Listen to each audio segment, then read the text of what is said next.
Alrighty, Block 7, Greatest Generation, Section 3, War Without the United States. With this section started the Atlantic Charter. Roosevelt and Churchill had known each other before the war, but they had not met as President and Prime Minister until August of 1941. In August of 1941, in the utmost secrecy, Roosevelt boarded his yacht and went to Halifax, Canada. Churchill boarded the British battleship Prince of Wales. I'm pretty sure it was Prince of Wales. Churchill boarded the Prince of Wales, and the two men met in Halifax, Nova Scotia, in Canada. They promulgated the 8-point Atlantic Charter, which was soon formally accepted both by Congress and by Parliament, and later endorsed by the Soviet Union. What the Atlantic Charter did is it kind of set out what the Allies' goals were in the war. And the first was that they supported the establishment, and here's Roosevelt and Churchill, by the way, on board the Prince of Wales. It supported the creation of a United Nations for a better world at the war's end.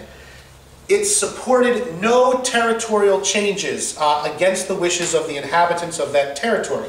That this was not a land grab. The British were not out to increase the size of their empire. The Americans were not out to get new colonies for themselves.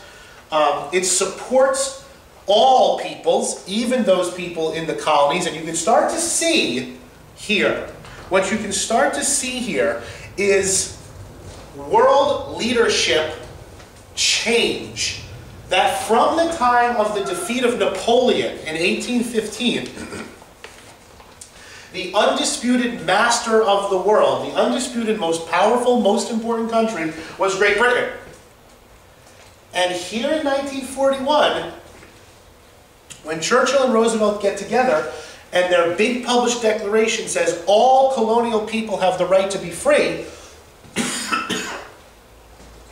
you can see that Roosevelt is arguing from a position of strength, and Churchill is arguing from a position of weakness. Churchill loved the British Empire more than anything, maybe except his wife. But the fact that the Atlantic Charter says the colonial people ought to have self-determination shows that the British and Churchill are not running this show. The Americans are.